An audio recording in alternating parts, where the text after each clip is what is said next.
Hello, everybody. Welcome to Pride in Surrey. And one of our special interviews we have for you this evening is with the amazing Susie Blue, who's joining us from Derry tonight. How are you? I'm very well, thank you. You are in Derry, aren't you? I'm in Belfast at the minute, but I'm from Derry. Right, very good. Okay, excellent, excellent. Right, so Susie, you, I came across you on Facebook just this week actually, and you posted a video in one of the community groups that we belong to, and incredible. Your music is just beautiful, and you've got just this incredible talent. How long have you been a singer-songwriter for? I've been writing songs since I was about 15, and then I've been performing at open mic nights and stuff. Probably since I was 16, 17, around there. So it's been a good few years now. I know I look about 12, but I am 27, so roughly 10 years, I guess. Excellent, brilliant. And I was trying to figure out how I would describe your musical style. I don't think I can really, because you're quite mixed, aren't you? I mean, how do you describe it yourself? Well, every song that I write, I don't write with a genre in mind, so it would be whatever comes out, kind of. Especially if I'm playing with other people who I play live with. But we have settled, me and my manager, on queer indie pop, because it kind of covers everything, sort of. Yeah, it's really good. Yeah. And you talk there about performing with other people. In a lot of your videos, you've got quite a big gang with you, don't you? You've got a lot of people that you drag in to produce those videos for you. Yeah, it's a lot of begging and borrowing going on there. They're all sort of done DIY.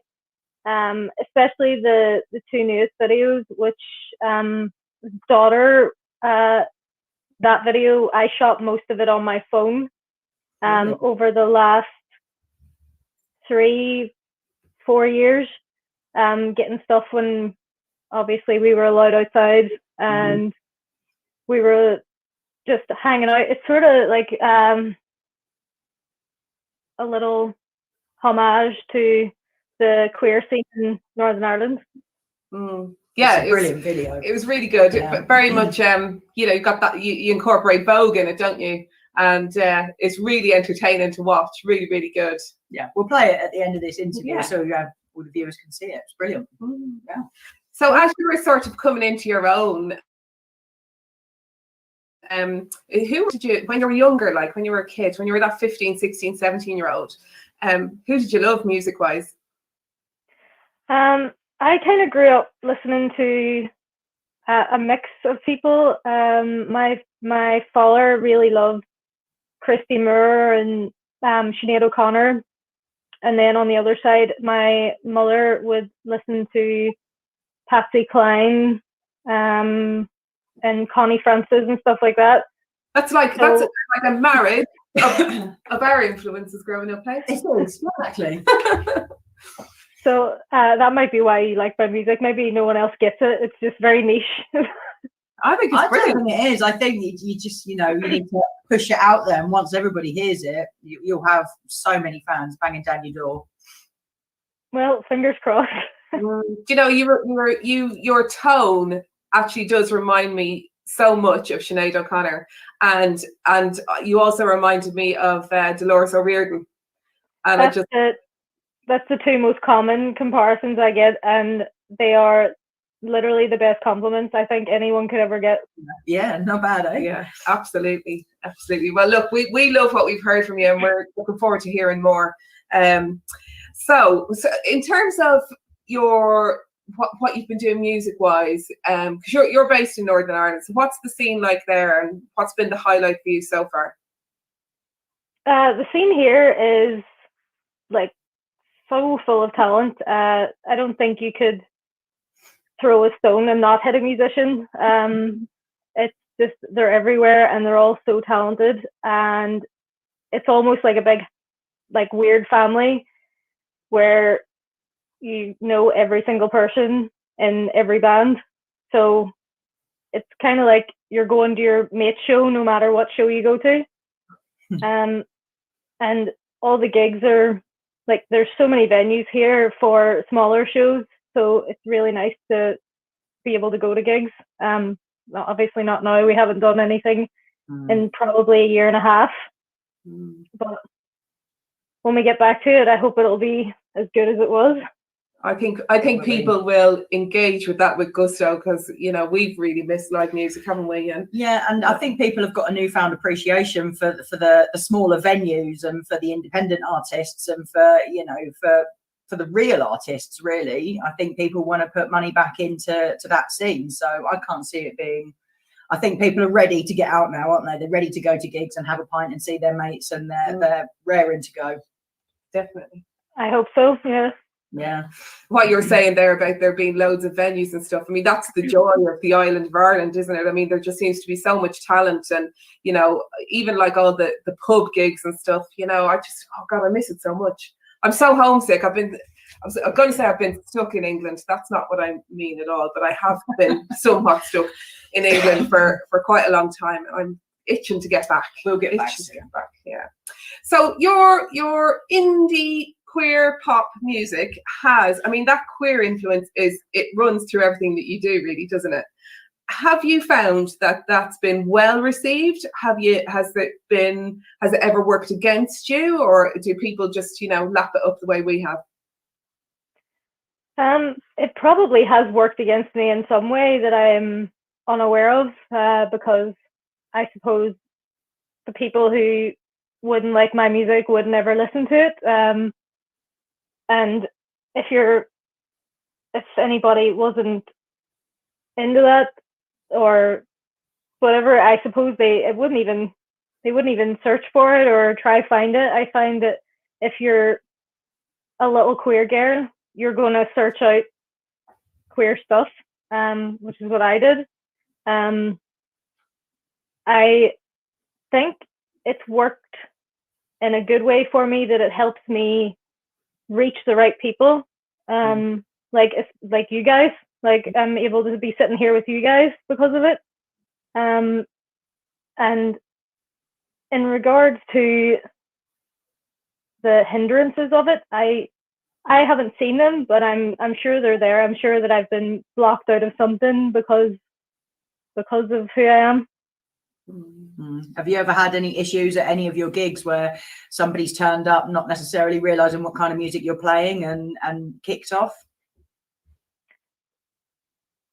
I think if I was ever at a gig where someone showed up and wasn't into it and didn't realize, I don't even think they would catch on, because it's not really something people would like. If you're coming to a bar to hear a band, you're coming to hear the band. If you're going to the bar because you didn't know a band was on, you're not really listening to the music. You're there to get drunk.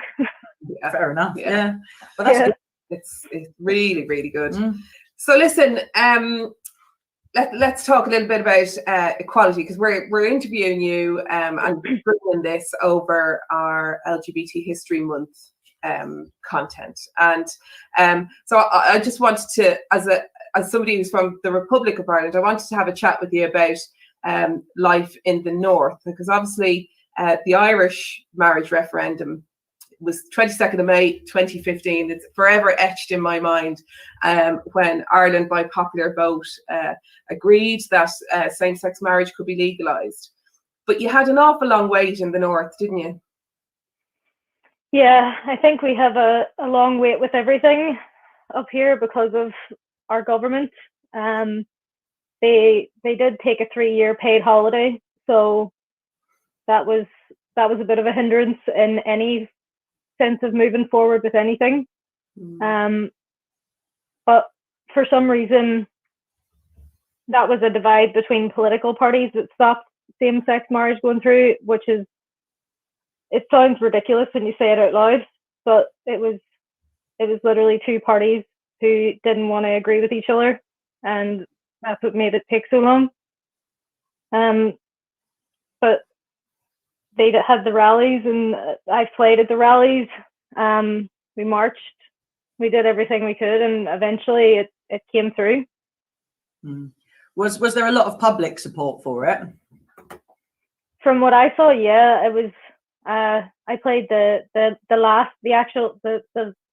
marriage equality march before it got passed, so it was the last one.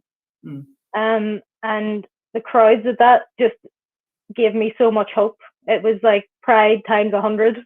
So I'm glad it was the last one. Yeah, absolutely, absolutely. And what a brilliant victory in the end.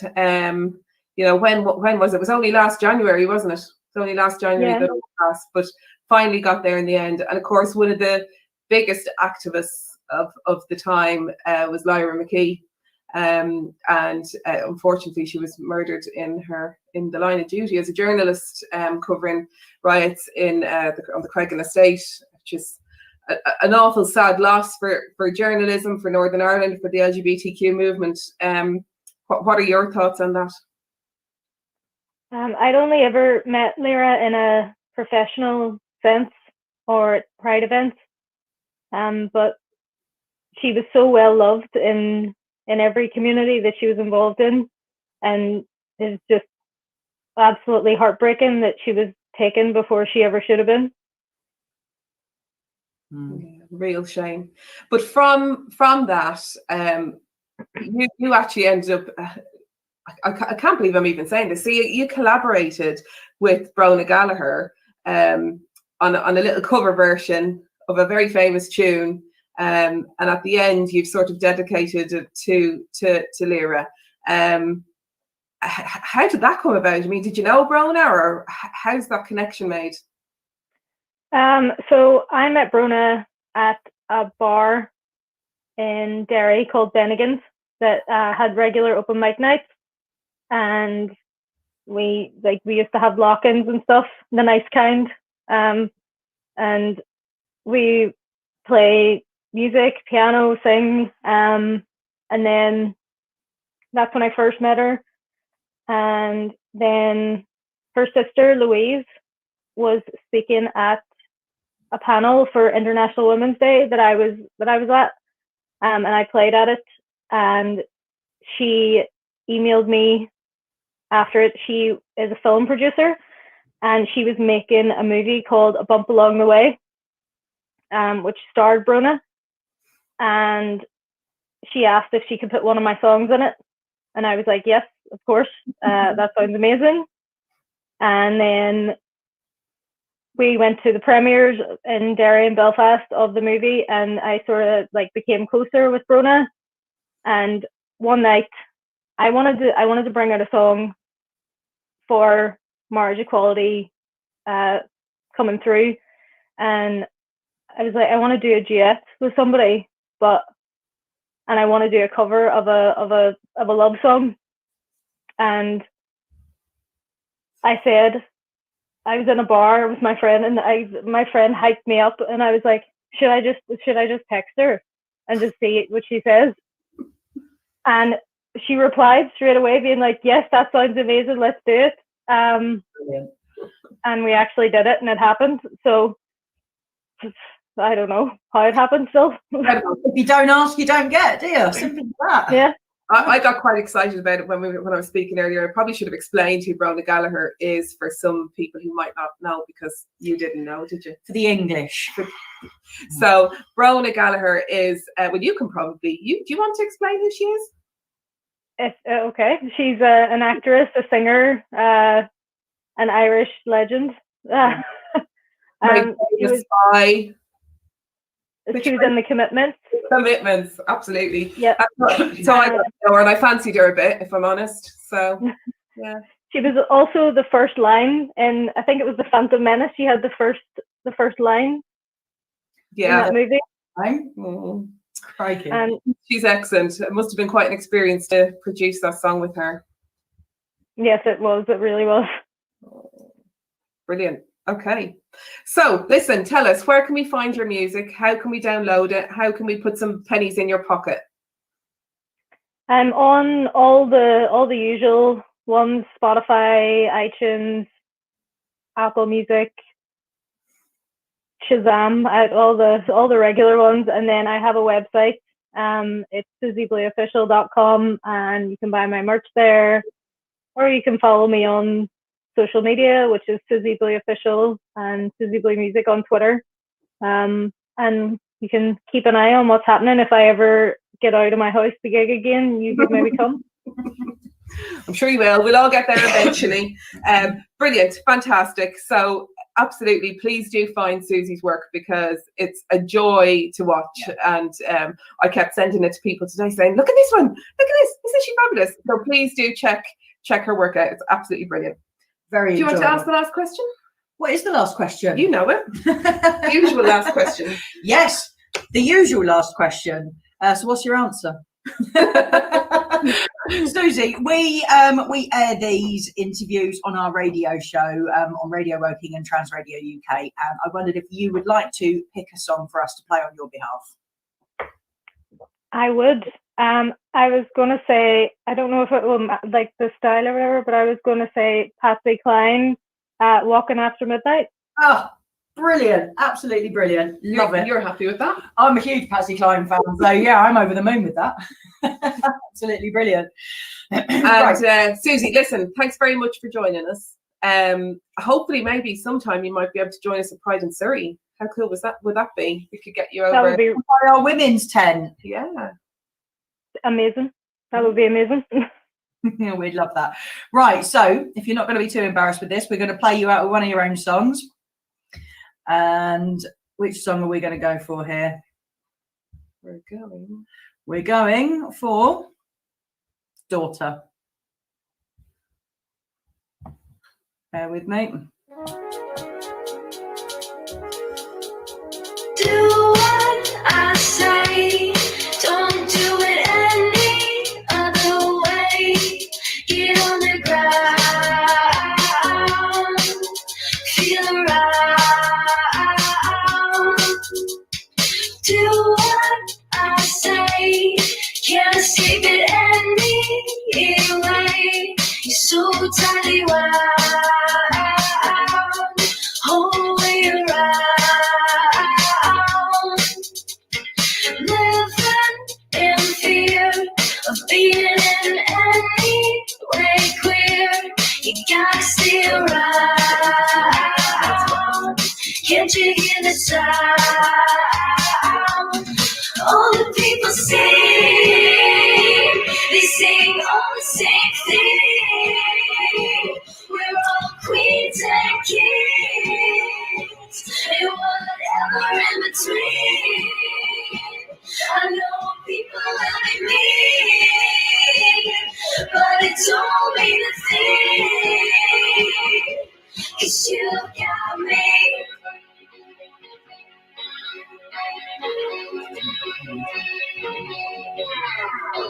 Do what they say, you can take them any day.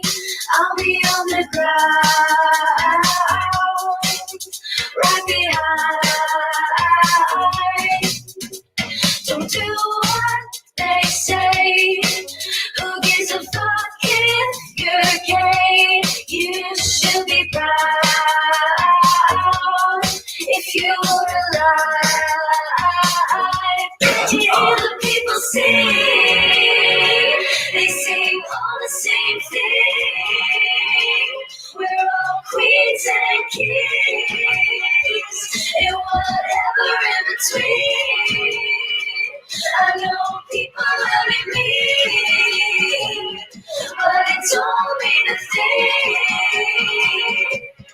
All the people sing, all the people sing, they sing all the same thing, they sing all the same thing. We're all queens and kings, and whatever in between. All people love me, it don't mean a thing.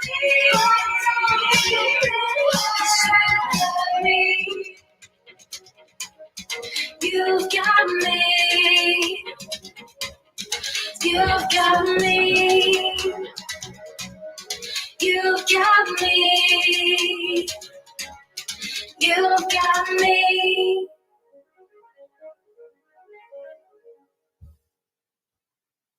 Incredible. Absolutely love that, Susie. It's brilliant. You must be so proud of it. Thank you so much. Yeah, I had a good time making it anyway. Yeah, it looks like you did. And it looks like everybody else had lots of fun too. So can you just remind our viewers where they can find you on the interweb? Because I'm sure that everyone's going to want to look you up now they've seen that. Facebook is Susie Blue. It's SUSIE Blue. Instagram is Susie Blue Official. Twitter is Susie Blue Music. And then my website is susieblueofficial.com. Absolutely fantastic. You really need to go and check her out, guys. Please do. We'll whack the links in the comments. We absolutely will. So thank you so much for joining us from Belfast this evening, Susie. It's been an absolute pleasure. Thank you. Thank you very much for having me. Thank you. And hopefully we'll speak to you soon. Yes. Cheers. Bye-bye. Bye.